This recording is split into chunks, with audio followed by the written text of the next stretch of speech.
Hello दोस्तों, जैसा कि आप लोगों का क्लास 10 से अक्टूबर मंथ का एग्जाम चल रहा है और आप लोगों का पेपर जो है मैथ का होने वाला है। तो अभी के इस वीडियो में हम लोग मैथ का ओरिजिनल पेपर जो है उसका आंसर की करवाने वाले हैं और ऑब्जेक्टिव के साथ में आपको सब्जेक्टिव का आंसर की करवाएंगे इसी वीडियो में। तो वीडियो में बने रहे। चलिए बढ़ते हैं हम लोग आगे।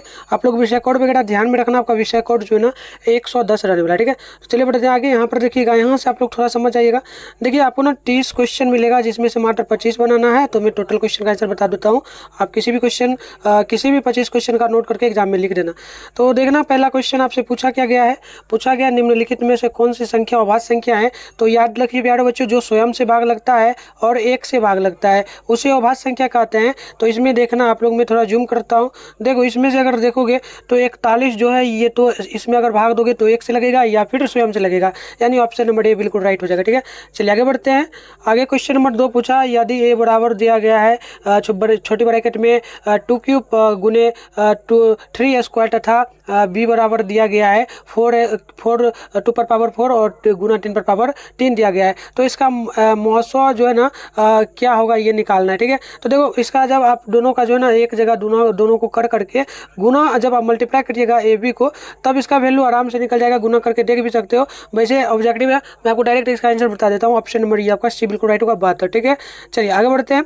3 नंबर क्वेश्चन है, निम्नलिखित में से कौन अपरिमेय संख्या। तो अपरिमेय संख्या क्या होगा, जो जिसका रूट के अंडर में हो, ठीक है। तो देखो अगर 36 का करोगे तो 6 निकलेगा, 4 का करोगे तो 2 निकलेगा बाहर, ठीक है। और देखो रूट अंडर 1/6 का करोगे तो 1/4 बाहर निकलेगा। लेकिन रूट जो यहाँ पर आपको दिख रहा है 11 ये नहीं निकलेगा, यानी ऑप्शन नंबर डी बिल्कुल राइट, ठीक है। चलिए आगे बढ़ते हैं। जितना भी हो सकेगा मैं सोल्यूशन कराऊंगा। जो क्वेश्चन ज़्यादा लॉन्ग में जाएगा सोल्यूशन में उसका नहीं कराऊंगा, क्योंकि ज़्यादा लंबा वीडियो मुझे नहीं बनाना है, क्योंकि आप लोगों को एग्जाम देना है। तो शॉर्ट में ऑब्जेक्टिव का दे दो। चलो देखो इसमें पूछा, निम्नलिखित में कौन द्विघात समीकरण। तो द्विघात समीकरण का मतलब क्या होता है, जिस पर पावर क्या हो, 2 हो। तो देखो इसमें पावर बहुत सारा है, लेकिन ये कट भी सकता है, ठीक है। ये भी कट सकता है, ये भी कट सकता है, लेकिन ऑप्शन नंबर यहाँ पर 4 का आप लोग ए देखना। देखो ऑप्शन नंबर नहीं, देखो यहाँ पर देखो, जिस पर पावर 2 हो, सीधा याद रखो, जिस पर पावर 2। ये देखो रूट लगा, इस कारण से ये नहीं होगा, ये भी रूट लगा नहीं होगा। यहाँ पर पावर क्यू है, लेकिन ये देखो ऑप्शन नंबर ए बिल्कुल राइट होगा, 2 पावर है ना। चलो बिल्कुल क्लियर होना चाहिए। कोई भी डाउट हो तो कमेंट बॉक्स में जरूर बताना आप लोग, ठीक है। देखिए अगली क्वेश्चन 5 नंबर पूछा, यदि एफ एक्स बराबर दिया है x² - 2x + 1 तो f0 बराबर क्या वैल्यू आएगा। तो सिंपल सा कहने का अर्थ है कि इसमें से ना बहुत ईजी से मैं ट्रिक बता देता हूँ इसका निकालने के लिए। देखो इस प्रकार का जब भी क्वेश्चन मिले आपको बोले और f0 बोले निकालने के लिए, तो ट्रिक क्या याद रखना है। तो ट्रिक एक ही चीज़ याद रखना प्यारे बच्चों, ये रखना कि लास्ट वाला जो संख्या रहेगा वही लिख देना है। जो लास्ट वाला संख्या रहेगा वही लिखना है। तो प्लस में ही लिखना है, यानी कि ऑप्शन नंबर ए बिल्कुल राइट है, ठीक है। समझ में आ रहा है, इस ट्रिक को जरूर फॉलो करना, ऑब्जेक्टिव में ट्रिक ही काम देगा आपको, ठीक है। चलिए आगे देखिए 6 नंबर क्वेश्चन है, समीकरण दिया गया है x² - 4x + 4 बराबर 0। तो मूल्यों का योगफल निकालना है। तो योगफल के लिए आपको फॉर्मूला याद होना चाहिए। फॉर्मूला याद है ना, मूल का योगफल क्या होता है। तो सिंपल सा है, इसका हम लोग क्या करेंगे, सबसे पहले समीकरण करेंगे, फिर मूल निकालेंगे। सिंपल सा याद है ना, गुणनखंड विधि से निकाल सकते हो, ठीक है। जैसे कि निकालोगे ना तो x² - 4x आएगा, प्लस में 4 आएगा। देखो यहाँ पर हम लोग इसको गुना करेंगे ना, तो ये दोनों गुना करने पर 4 हो रहा है। तो देखो यहाँ पर लिख सकते हैं x² और लिख सकते हैं -4x, ठीक है ना, -4x और प्लस में लिख सकते, माइनस में लिख देंगे, सॉरी माइनस में लिख देंगे, 2 में ना लिखेंगे। देखो 2x यहाँ पर देखना, 2x और लिखेंगे माइनस में 2x और जो प्लस में था लिख देंगे। अब देखो यहाँ पर इस दोनों में से कोमा करेंगे तो x निकलेगा, तो यहाँ पर बचेगा x - 2, ठीक है। इतना क्लियर। और देखो थोड़ा सा मैं क्लियर करवा देता हूँ। यहाँ पर देखो इसके अंदर में, तो यहाँ पर -2 कोमा आएगा, यानी कि x प्लस में क्या बचेगा, 2 बचेगा। देखो ये दोनों सेम है, ये दोनों सेम है, तो इसको इधर कर लो। तो देखो यहाँ पर सेम है, तो ये हो जाएगा क्या, यहाँ से देखना, थोड़ा सा समझना। यहाँ पर जो है ना x - 2 है, तो इसको जब प्लस के उधर ले जाएगा तो x बराबर में 2 आ जाएगा। तो 2 आएगा ना, और एक का इधर करिएगा तो इधर भी जो है ना 2 ही निकल करके आएगा, ठीक है। इधर भी 2 आएगा। और इसको देखना, ये तो पहला का निकल गया, और एक इसको देखना, ये x² और -2x, ये जब बचा तो इसको भी करिएगा तो क्या हो जाएगा, ये भी निकल करके -2x ही आएगा। जैसे कि लिखोगे x -2 तो बराबर में 2 ही ना आएगा, यानी 2 निकल रहा है। तो देखो 2 कहीं ऑप्शन में दिया है क्या, तो देखो कितना नंबर क्वेश्चन था, 6 नंबर था, तो इसका ऑप्शन नंबर जो है ना 2 निकला। ठीक है, बाहर कितना निकला था, दोनों का 2 2 निकला था, तो दोनों गुना होगा तो 4 हो जाएगा। क्लियर हो गया आपका। चलिए आगे बढ़ते हैं। आगे क्वेश्चन नंबर यहाँ पर देखना 7 नंबर दिया, समीकरण px² plus qx plus r बराबर 0 है, तो मूल्यों का गुणनफल क्या होगा। तो गुणनफल के लिए आपको फॉर्मूला याद होना चाहिए, अल्फा इंटू बीटा का क्या फॉर्मूला होता है, alpha into beta minus b/a होता है। तो माइनस b/a का मान रखिए। देखिए b का मान यहाँ पर q, तो q रख दीजिए, और a का वैल्यू है p, तो q p/q होगा ना। तो देखो ऑप्शन नंबर यहाँ पर सॉरी p/q होगा, c/a होता है, सॉरी फॉर्मूला मैंने आपको गलत बता दिया, फॉर्मूला होता है c/a। तो c/a, तो c का वैल्यू यहाँ पर r दिया तो r, और a का वैल्यू दिया है p, तो p, यानी कि ऑप्शन नंबर क्या होगा, देख लो ऑप्शन नंबर यहाँ पर c बिल्कुल क्या होगा। देखो रुक जाओ, देखो यहाँ पर देखना ऑप्शन नंबर जो है ना यहाँ पर सी बिल्कुल राइट होगा 7 का। तो चलिए आगे बढ़ते हैं। आगे क्वेश्चन देखना यहाँ पर 8 नंबर दिया है, और ये क्वेश्चन बोल रहा है कि द्विघात समीकरण 2x² - 10 बराबर 0 है, तो मूल क्या होगा। तो मूल निकालना है, तो सिंपल सा है, आप इसको ना बराबर के उदाहरण में कर सकते हो। तो देखो इसका शॉर्ट में आंसर बताऊंगा, देखो क्या होगा। तो ये समीकरण है, तो इसका आंसर होगा ऑप्शन नंबर सी। देखो यहाँ पर क्या होगा, ऑप्शन नंबर सी। क्यों होगा, तो सिंपल सा आठ है। देखो तो यहाँ पर क्या दिया गया है, 2x² दिया गया है ना, बराबर माइनस में 0 है, तो बराबर में इसको ले जाओ, तो x² बराबर में यहाँ पर 10 आएगा। तो आप कुछ नहीं करना है, देखो यहाँ पर जो है ना ये 10 जो है इस यहाँ पर से जब इस पर से वर्ग घटाओगे तो क्या होगा, जब x पर से वर्ग घटाओगे तो ये रूट में आ जाएगा, प्लस माइनस में। ठीक है, प्लस माइनस रूट आ जाएगा, तो ये वैल्यू आपका आएगा मन। चलिए आगे बढ़ते हैं। इसी प्रकार से जो क्वेश्चन सोल्यूशन कराने लायक होगा करेंगे, नहीं तो छोड़ देंगे। अब देखो ये द्विघात समीकरण के लिए पूछा गया है, द्विघात समीकरण का वैल्यू क्या निकलेगा, तो ये लंबा जाएगा, तो इसका हम डायरेक्ट आंसर बताएंगे, तो ऑप्शन नंबर बिल्कुल राइट होगा। ठीक है, जो लॉन्ग जाएगा उसका छोड़ देंगे। ठीक है, चलिए ये सब क्वेश्चन दिख भी नहीं रहा है, तो 10 नंबर का आप लोग डायरेक्ट नोट कर लो, ऑप्शन नंबर बी बिल्कुल राइट होगा, ये हो जाएगा -11। ठीक है, जो नहीं दिख रहा है उसको छोड़ देंगे। 11 नंबर का नोट कर लेना। देखो यहाँ पर दिया गया है समीकरण मिलान बिंदु, मिलान चिन्ह आपको याद होना चाहिए। ठीक है, अगर फॉर्मूला याद है तो बिल्कुल बनेगा।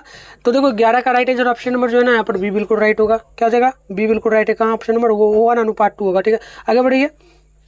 आगे है 12 नंबर, बिंदुओं दिया गया है, 2 बिंदु, ये दोनों को जोड़ने मिलाने वाली रेखाखंड, तो रेखाखंड का फॉर्मूला याद सबसे पहले आपको होना चाहिए। ठीक है, तो इसका आंसर होगा सी। ठीक है, अभी सोल्यूशन नहीं करा रहे हैं क्योंकि ज़्यादा लॉन्ग नहीं वीडियो बनाना है। आगे बढ़ते हैं। देखिए यहाँ पर जो है ना क्वेश्चन नंबर है 13, वो एक्स से बिंदु दिया गया है 4 6, तो इसकी दूरी क्या है, दूरी सूत्र आपको याद होना चाहिए। ठीक है, अगर याद हो तो आराम से निकाल लोगे, तो इसका राइट आंसर ऑप्शन नंबर ये होगा। ठीक है, आगे बढ़ते हैं। और देखो एक ट्रिक भी बता देते हैं इसका निकालने के लिए। अगर कभी भी आपसे ना y एक्स पूछा जाए, तो x के स्थान पे जो है ना यहाँ x होता है, यहाँ पर y होता है, तो x का वैल्यू पूछा गया, इसका मतलब तो समझ लो 4 जो है ना यही मान होगा। तो ये शॉर्ट में अगर आपसे y का वैल्यू पूछा जाता है तो आप याद रखते 6। तो ये ट्रिक आप लोग फॉलो जरूर करना जो मैं बताया हूँ।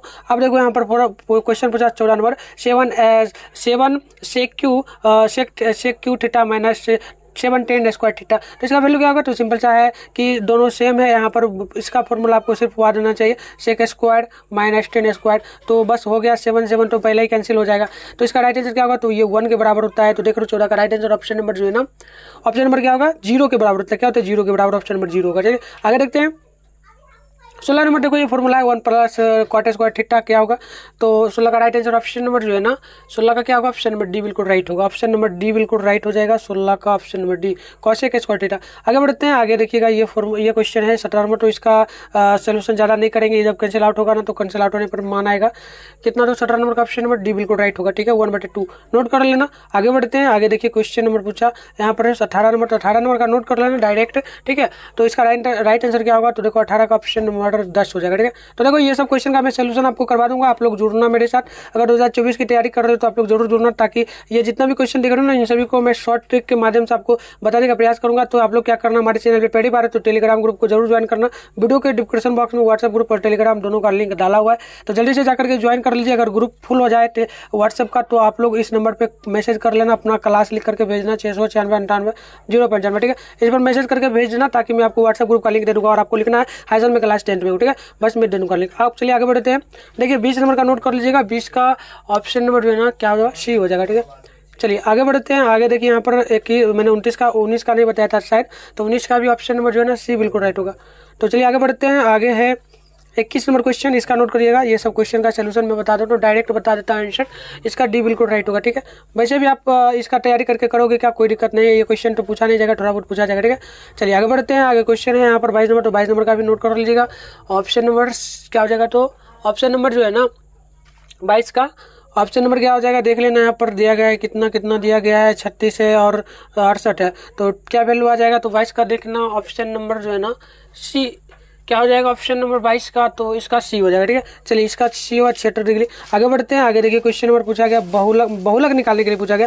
तो बहुलक निकालने के लिए सबसे आसान तरीका है, तो आपको पता होना चाहिए, नहीं पता तो मैं भी आपको बताता हूँ। देखो सबसे पहले इसका उत्तर बताऊंगा, तो उत्तर क्या होगा, तो इसका कितना नंबर क्वेश्चन है तो पहले देख लेते हैं। ठीक है, आगे बढ़िए, यहाँ पर देख लेते हैं क्वेश्चन क्या है। तो एक सेकंड रुकिए, आइए देखिए क्वेश्चन जो है ना यहाँ पर देख लेते हैं क्या है। 24 है ना, सॉरी 23 है ना, तो 23 के लिए देखो बहुलक निकालने के लिए बोला, तो इसका 7 होगा। 7 का मतलब क्या हो गया कि बहुलक निकालने के लिए जब भी पूछे तो जो संख्या सबसे ज़्यादा बार आया हो उसे समझ लीजिएगा बहुलक है। तो बहुलक कभी भी पूछे तो आप ये ट्रिक आजमाना। आगे क्वेश्चन 24 नंबर पूछा, आगे दिया गया है इनमें से परिसर निकालने के लिए पूछा। तो परिसर के लिए फॉर्मूला होता है, तो फॉर्मूला आपको याद होना चाहिए तभी निकलेगा। ठीक है, तो देखो इसका राइट आंसर 24 होगा। क्या होगा, 24 होगा। तो चलिए आगे बढ़ते हैं, आगे बढ़ते हैं, परिसर हो गया ना। अब आगे बढ़ते हैं, यहाँ पर देखिएगा क्वेश्चन नंबर है 25 का पूछा गया, यदि एक गोले की त्रिज्या 7 सेंटीमीटर है तो इसका संपूर्ण पृष्ठीय क्षेत्रफल क्या होगा। तो ये लंबा जाएगा, तो इसका सोल्यूशन हम नहीं करेंगे अभी। ठीक है, तो चलिए आंसर देख लीजिएगा, इसका होगा 616 सेंटीमीटर स्क्वायर। आगे बढ़ते हैं, आगे 26 नंबर क्वेश्चन पूछा गया, यदि किसी गोले की त्रिज्या आधी कर दी जाए तो उसका नया गोला जो बनेगा उसका आयतन का अनुपात क्या बनेगा। तो देखो आयतन का अनुपात सिंपल सा आर्ट है कि वो दुगुना कर दिया गया है। ठीक है, तो 26 का राइट आंसर जान लो, ऑप्शन नंबर सी हो जाएगा। दुगुना किया गया है यानी कि 4 गुना कर दिया गया, ये समझ लेना। आगे बढ़िए, आगे क्वेश्चन नंबर 27 से दिया गया, यदि अर्धगोले की त्रिज्या जो है ना आर हो तो इसका वक्र पृष्ठीय क्षेत्रफल क्या होगा। तो 27 का right answer option number B बिल्कुल राइट होगा, यानी कि क्या हो जाएगा, टू पाई आर स्क्वायर वर्ग इकाई। ठीक है, आगे बढ़िए, आगे क्वेश्चन नंबर है 28। ठीक है, 28 पूछा है कि यदि किसी शंकु की ऊंचाई जो है ना h और आधार r है तो त्रिज्या जो है ऊंचाई i है, तो इसका संपूर्ण पृष्ठीय क्षेत्रफल क्या होगा। तो 28 का राइट आंसर क्या होगा, ऑप्शन नंबर सी नोट कर लेना, ये फॉर्मूला है। ठीक है, फॉर्मूला है पाई आर छोटी ब्रैकेट एल प्लस आर वर्ग इकाई। ठीक है, आइए आगे बढ़ते हैं, आगे है 29 नंबर 8 सेंटीमीटर भुजा वाले घन का आयतन क्या होगा। तो इसका राइट आंसर होगा 29 का ऑप्शन नंबर बी। ठीक है, ऑप्शन नंबर बी हो जाएगा 512 घन सेंटीमीटर। आगे बढ़ते हैं, 29 नंबर क्वेश्चन पूछा गया माध्यिका। तो माध्यिका निकालने के लिए आपको फॉर्मूला याद होना चाहिए सबसे पहले। तो देखो फॉर्मूला याद होना चाहिए माध्यिका निकालने के लिए, तभी नहीं आएगा, ऐसे नहीं आएगा। माध्यिका निकालने का सबसे आसान तरीका है कि जितना संख्या उतना लिख लो। कितना है, 1 2 3 4 6 7 8 8 है ना। 8 में 8 से आप क्या करोगे, 8 और जितना है सबको जोड़ देना है। सबसे पहले नीचे लिखना है, जितना ऊपर है ना उन सभी को जोड़ करके नीचे लिख देना है। कि क्या करना है, नीचे जोड़ कर लिखना है और ऊपर में जो संख्या जितना है उतना बार लिखना है। फिर काटोगे ना तो वैल्यू आ जाएगा। ठीक है, तो ये कर लेना, ऐसे निकालना। देखो बता देता हूँ, निकालने के लिए कुछ नहीं करोगे, इन सभी को जोड़कर ऊपर में लिख देना और नीचे में आपको क्या लिखना है, जितना ये गिनती करके है 6 और काट देना। काटोगे तो वैल्यू आएगा कितना, तो देख लेना 8 आएगा। तो चलिए मैंने आपको टोटल जो है ना 30 क्वेश्चन का आंसर की बतला दिया। आप एग्जाम में जाकर के 25 क्वेश्चन का आराम से लिख देना। आप चलिए आगे बढ़ते हैं, यहाँ पर देखना ये रहा आपका शॉर्ट क्वेश्चन जो कि सब्जेक्टिव में रहा। सिद्ध करने के लिए दिया गया है, सिद्ध करें कि √2 प्लस में 5 2। इन सभी क्वेश्चन का सलूशन अगर आप लोग चाहते हैं तो क्या करिएगा, सबसे पहले चैनल को सब्सक्राइब कर लीजिए, नोटिफिकेशन को ऑल पे प्रेस कर लीजिए, क्योंकि वीडियो डाला जाएगा सॉल्यूशन करके और उसका आप लोग आराम से लिख करके एग्जाम में जाकर के लिख दीजिएगा। और अगर आपको इसका पीडीएफ वगैरह चाहिए तो इसके लिए क्या करेंगे, तो उसके लिए कुछ नहीं करना है, टेलीग्राम और व्हाट्सएप ग्रुप का लिंक डाला गया है वीडियो के डिस्क्रिप्शन बॉक्स में, जल्दी से ज्वाइन कर लीजिए। ठीक है, और अगर टेलीग्राम ग्रुप का लिंक नहीं काम करे तो जो चैनल का नाम दिख रहा है नीचे सेम टू सेम टेलीग्राम पे जाकर सर्च करना, ग्रुप आएगा, उसमें 5000 प्लस स्टूडेंट होगा, उससे ज्वाइन जरूर कर लेना। और लास्ट फिर एक बार मैं आपको नंबर दे रहा हूँ, ये मेरा नंबर रहा, इसे आप लोग अपने मोबाइल में सेव करके मैसेज कर लेना और व्हाट्सएप ग्रुप को अति आवश्यक ज्वाइन कर लेना। तो चलिए नेक्स्ट पेपर के साथ मिलते हैं।